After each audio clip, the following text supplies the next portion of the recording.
வாழ்வின் ஒவ்வொரு கட்டத்திலும் முடிவெடுக்கும் தருணம் உருவாகிறது. நடக்க வேண்டிய நிகழ்வுகளுக்காக முடிவெடுக்க வேண்டியது அவசியமாகிறது. அந்த முடிவும் தன்னுடைய தன்மையை வெளிப்படுத்துகிறது. மானிடர் தம் வாழ்வில் எடுக்கும் முடிவு 2 விளைவுகளை விளைவிக்கும்.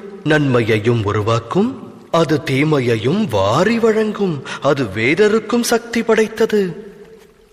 இன்னல் ஒன்று தோன்றுகையில் மனமானது சஞ்சலம் அடைகிறது. வேதனை மனதை வியாபிக்கிறது.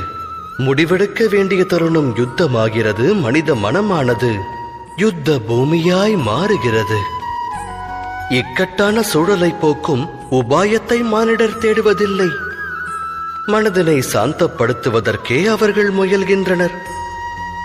ஆனால் ஓடிக்கொண்டே உணவருந்த இயலுமா என்ன?